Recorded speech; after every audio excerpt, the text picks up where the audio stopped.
Hello, my name's Will, and if you don't know me already, I do all things post-production for A Paranormal Chicks, so all the editing, making it sound good, all that kind of stuff. And as a part of that, at the end of every month, I create some bloopers, which are kind of all the outtakes, Donna and Kerry messing up, stuff that basically doesn't make it into the final episodes that you hear, and once a month they come out on Patreon, so you can hear those. So if that's something you're interested in and want to hear the Donna and Kerry mess up, it's very funny, head on over to Patreon and check that out. But the reason why I'm here today is because Donna and Kerry have very graciously let me read a story for 31 Nights of Halloween. We are, of course, on day 5 now. It's very exciting. So this is going to be part 1. There's going to be 4 parts in total. They're going to come out every Tuesday in October. I really hope you enjoy it. I had a lot of fun reading it. And by all means, jump in the Facebook group. You can @ me, Will Dell, and let me know what you think of the story so far. So here's part 1, and join me next week, same time next week, for part 2. Enjoy. Part 1. The events of the past several days have both shaken my understanding of the world and left me with a disheartened and perplexed disposition. Yet I feel that I must organise these events in my mind, that I am compelled to structure the terrible things which I have seen so that my mind may be at rest. I need to quantify what just took place. It was entirely by accident that I met one John Radcliffe. It was spring, and the early crocuses were faring well against the last frozen constraints of winter's grip. I was researching an article I was writing for a publication which was, shall we say, less than reputable, when I found myself at the mercy of a small Highland village for the evening. The whole ordeal was frustrating and tiresome, to say the least. I was supposed to be back in Glasgow that night to type up my notes and brush off the fog, which often accompanied my writing assignments. Being stranded in a tiny village with one street and a pub, which looked like it hadn't been decorated since the Dark Ages, was not my idea of home comfort, especially after a few weeks of constant travel, interminable interviewees, and more than one restless night in a dingy bed and breakfast. There had been a small subsidence one town over, which had made it impossible for the local bus to continue onward, and, more importantly to me, carry me to safety. Following several phone calls as I attempted to procure alternative travel arrangements, it became apparent that I was going nowhere until morning. The sleepy pub, which was affectionately entitled the Lair of Dungorth, looking like it could fall down on top of me at any moment, complete as it was with warped wooden rafters and a clientele who appeared just as creaky, would have to be my home for the night. After speaking to the owner, a tall, peaked man in his 50s, I was kindly given a small room upstairs which clearly hadn't been slept in or cleaned for some time. Still, the people were nice enough, and after some basic but enjoyable local food, I sat in a cosy armchair by an old open fire in the bar, deciding to kill the boredom with a few pints of local beer and a bottle of wine. The flames danced around before me, and as the evening drew in and the numbing of alcohol took effect, I actually was quite content, almost glad to be in such rustic surroundings. The village may have been somewhat bleak, but against the cold winds outside and a darkening sky, the pub was not without its charm. I'm not sure how long he had been sitting there, hypnotised as I was by the heat from under the mantelpiece and a few glasses of red, but it became apparent that I had been joined by another guest in the pub. He sat across from me in a broad and frayed armchair on the other side of the fireplace, sat there gazing at the flickering flames. He was curious in disposition. Outwardly, he appeared to be relatively young, probably in his early 30s, but his persona was swamped in a fragility which one would normally not expect to see in a man of that age. His face glowed in the firelight, carrying with it worry and lines which betrayed an inner turmoil. His eyes defocused, glazed over, and his hands trembling slightly as he warmed them by the burning embers. "Is there a problem?" I heard the words, but did not register them until they were repeated. "Excuse me, is there a problem?" The man addressed me in a sharp manner, and I was taken aback by the realization that I had been staring at him for several minutes. No, not at all," I answered apologetically. I thought I recognized you." As he turned to face me, he displayed in his expression a look of disbelief at my obvious lie, but thankfully not without a small vestige of good humour. "I apologise if I was a little abrupt with you. he said. "It's just that I am sick and tired of people staring at me around here." He raised his voice at the conclusion of his sentence and cast a wide eye around the pub to the few scattered drinkers and lurkers who populated it. I sensed that those present wished to avoid his gaze. We then diverted into an hour or so of small talk. His name was John Radcliffe, and he was a land acquirement agent from London. He claimed to be appraising a location nearby, which a local farmer was willing to sell off to property developers. But I immediately sensed that he was not comfortable talking about his work. In fact, he quickly changed the focus of the conversation onto me entirely, my job, my life, family, anything. It was as if he needed our exchanges to continue in an obviously failed attempt to keep his mind distracted from a hidden anxiety. Each time I attempted to ask a question about him or his life, he would either provide one or two-word answers or ignore them altogether, moving quickly into a question of his own. Finally, the conversation ran its course, as they often do with only one real participant. And for a moment, we sat in relative silence, the only sounds coming from a few locals propping up the bar and the occasional clink of empty glasses being washed and cleaned by the owner. The pub was now noticeably dimmer, with most of the light being provided by a few small overhead lights, and the fire, which continued to crackle and flicker all evening. I turned to one of the windows outside, seeing nothing but darkness. Then the words just escaped from my mouth, without a thought or effort. "Why would people be staring at you, John?" There was a long pause as I looked at him while awaiting an answer. His eyes trained to the floor, but his face etched in worry. I expected no in-depth response, given the curtness of his previous conversation, and so continued drinking my wine when he suddenly replied in a somber tone, "They all know, but they don't have the courage to speak about it." Turning to the fellow drinkers still in the pub, he shouted, "They're all afraid." The response from the landlord and his patrons was unusually muted. They seemed to ignore John's accusation entirely, with only the briefest hesitation of movement or conversation proof that they had actually heard the outburst at all. I did not expect such a volatile response, but there was desperation in that shout, anger and frustration. Then, looking directly at me with what I can only describe as a mixture of fear and heartbreak, he opened his mouth as if to speak again, before hesitating once more. I sensed that the man deep down wished to finally relieve some of a burden, as if some piece of toxic information was boring into his very soul. As a writer, my curiosity was captivated by the possibility of an enthralling tale, perhaps even one I could use as the basis of a future article or story. Anticipating that he now only required the slightest push to confide in me, I leaned over and whispered, "What is it?" I could feel that I was about to become privy to something important, yet by his trembling and anxious demeanour, I dreaded what that something might be. Another moment passed, and it was as if the entire room had fallen under a shadow of palpable silence. Then he spoke. "If you'd be kind enough to share your wine with me, I'll be glad to tell you," he said softly.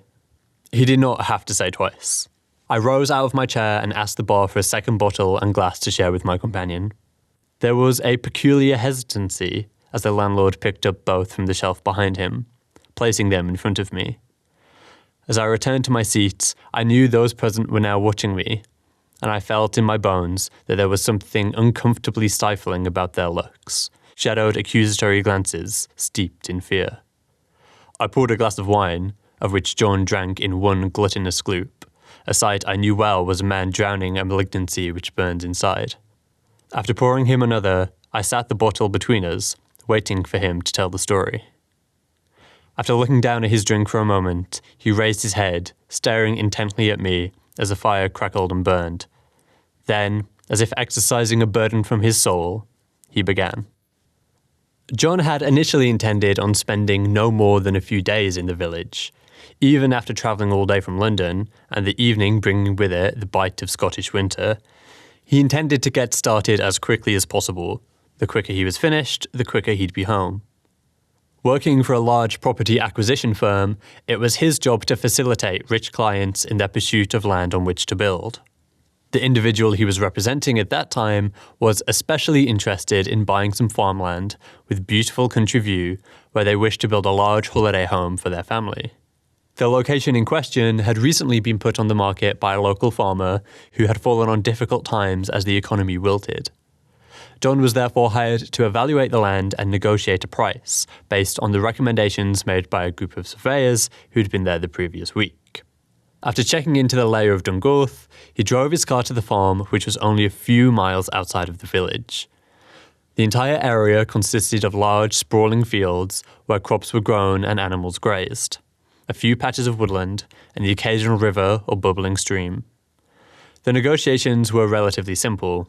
The farmer, an elderly man by the name of Dale, needed an injection of money as soon as possible to keep the rest of the farm on its feet, while the buying client was enthusiastic about the potential purchase and wished to conclude the deal quickly. Regardless, John was always careful about finalizing a deal before he himself had taken a look at the land.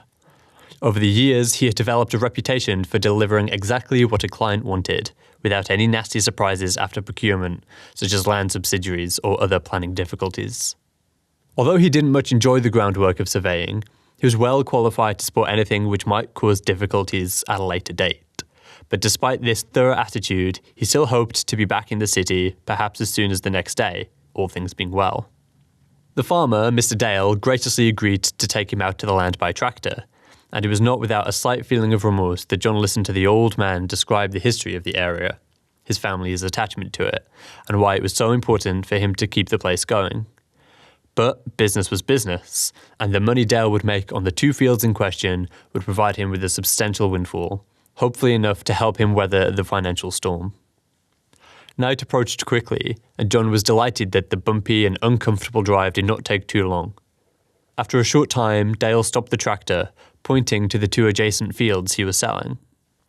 For the next half hour, John sloshed through the mud and grass in his boots, taking photographs of where his clients were thinking of building, while perusing the surveyor team's notes, comparing them with his own observations.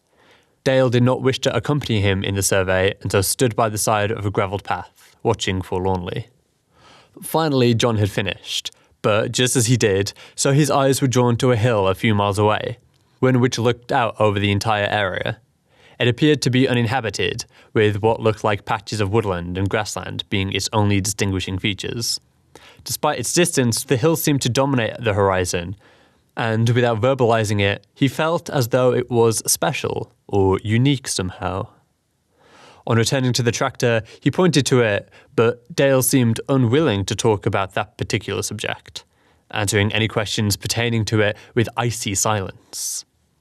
It was John's job to keep a portfolio of land, which he thought clients might have been interested in, and with what looked to him like a beautiful view of the countryside, it would be something worth appraising for development, especially for a rich business person in love with the Scottish Highlands.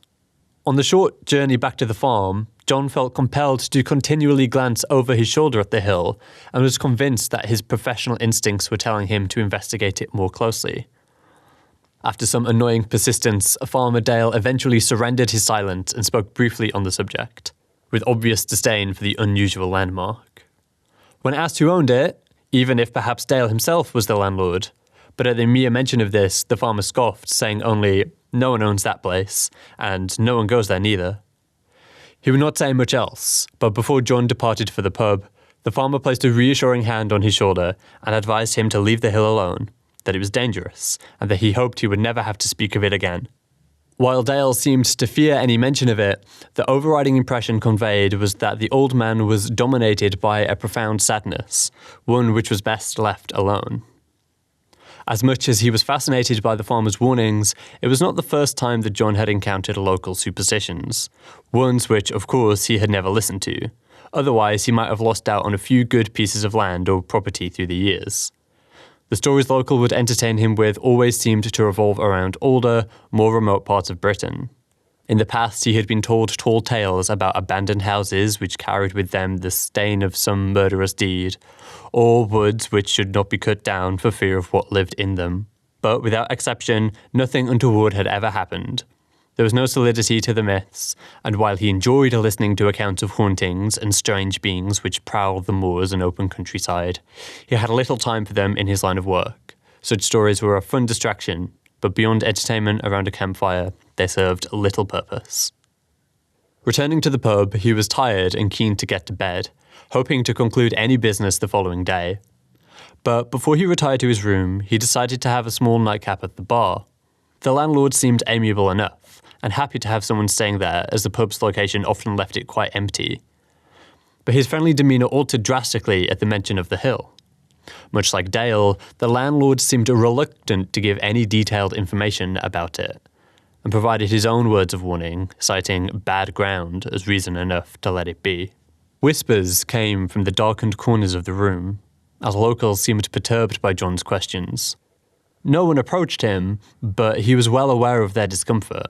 His remark of, "You'd think the hill was haunted," which was intended as a joke, provoked only silence. The void of sound left John feeling unwelcome. Quickly, he finished his drink and walked towards the stairs to his room. But as he did so, a young woman, barely out of her teens, gently touched him on the shoulder and whispered in his ear, "Please don't go to the hill. No one ever comes back." The landlord was within earshot and quickly chastised the girl for even mentioning it, then turned his back while cleaning a pint glass, saying in a stuttered tone, "You sleep well, sir. I hope you can conclude your business tomorrow and get back down to London quickly." To John, it sounded more like a warning than a simple good night. The next day, he rose early and made his way downstairs to be greeted once more by the landlord. But the man remained relatively quiet, which John found odd since he had seemed to be quite a talkative fellow when he first arrived. Dismissing his host as another individual averse to mornings, John grabbed a light breakfast and then made his way back out to the farm to conclude the purchase of Dale's land. As he drove along the quiet country roads, appreciating the impressive landscape, even in overcast weather, the farm came into view, but in the distance, so too did the hill. He thought that it seemed a little more prevalent or imposing than the day before, with its crooked structure leaning towards the village in the distance, but quickly shook those feelings from his mind, regarding them as the after effects of the townsfolk and their superstitious behaviour. And yet there was something about that place. With only a few administrative duties left to perform, John was hopeful that he could be finished by noon and then make the long 7 or 8 hour drive back to London, finishing up some loose ends before taking part in his usual routine. On a desk in his apartment sat a 30-year-old bottle of malt whiskey, which he would pour a glass from after completing an important deal. This would be accompanied by a cigarette or two, the only time he smoked, as he couldn't trust himself not to succumb to the habit. A takeaway meal, and the next day off from work to do as he pleased. These were the times he enjoyed the most, the conclusion of a deal and a little break before, once again, being sent to another remote corner of the British Isles. Sitting in Farmer Dale's cottage, John enjoyed the coziness of the place and its antiquated decorations, which reminded him of his grandmother's house as a child. Many of the facings were original, and he was certain that much of the house must have stemmed back countless generations. Dale himself seemed in a more pleasant mood than the day before, making his guest a cup of tea and a sandwich, while John prepared the last of the paperwork. As the old farmer pottered around with a kettle and a pair of cups in hand, John glanced through a nearby window, noticing that the house itself looked out towards that nameless hill a few miles away. Without thinking, he mentioned casually that those at the pub seemed wary of it too.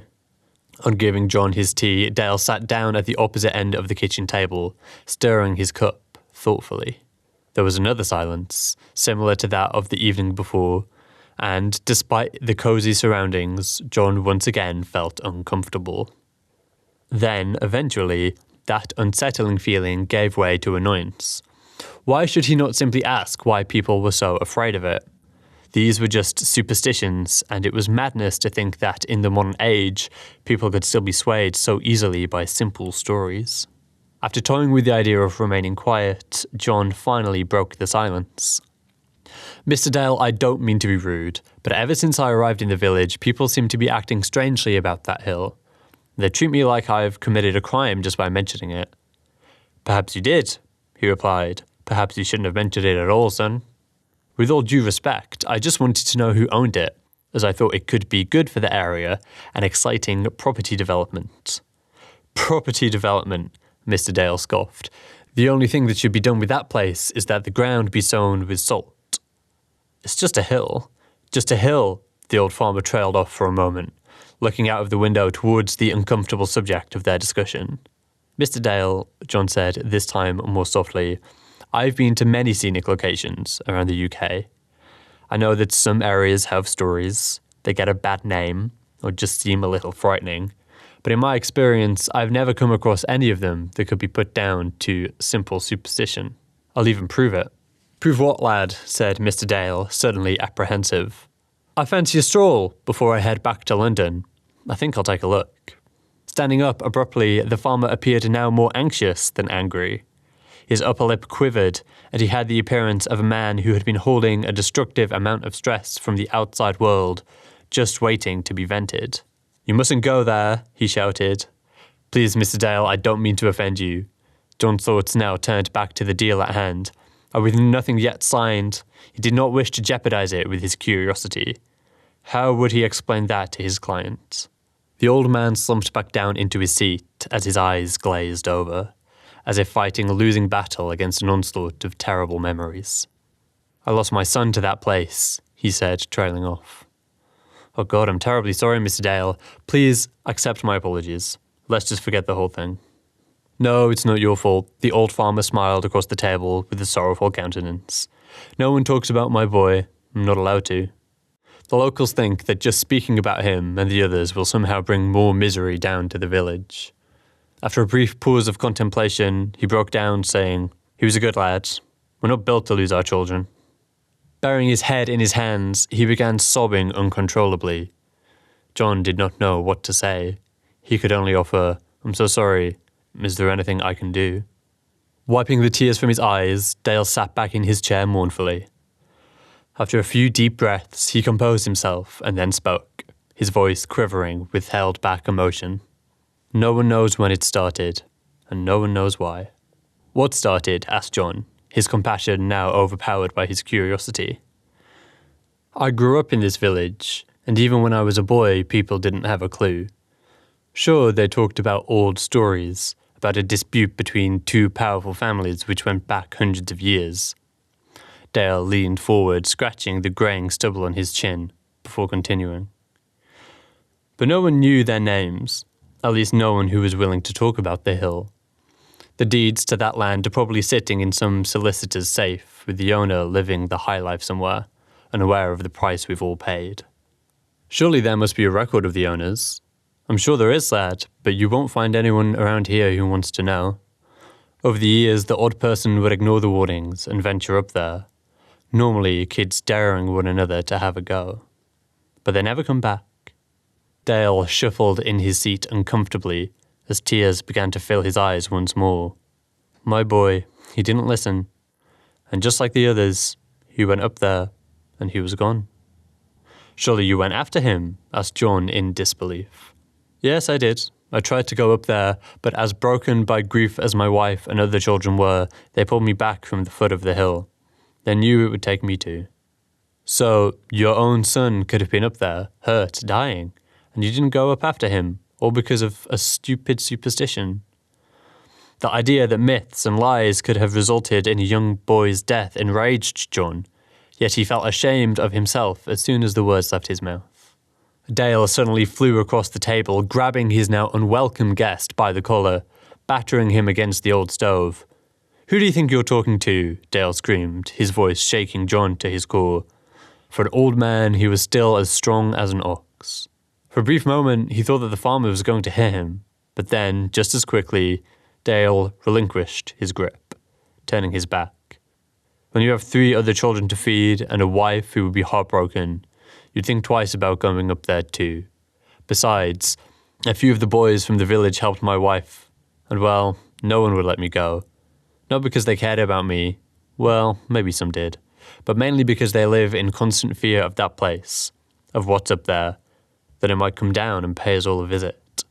Straightening a chair, the old farmer scribbled his signature on the remaining papers and then asked John to leave, which he did after offering his apologies once more. At the door, both men gave their polite goodbyes, with Dale simply adding, There's an old saying around here, best leave alone. You'd be wise to listen to it. Despite being shaken by the old farmer's volatile reaction to his inquiries, John was still certain that he wanted to visit the hill. Knowing that those in the village would try to dissuade or even physically restrain him from doing so, he was resolute in driving there immediately from the farm. As he got underway, he thought that perhaps some good could come of it. He could break their fear of that place. But it was more so his stubbornness which now motivated him. He wanted to prove that he was right, and if he discovered a piece of land perfect for development in the process, all the better.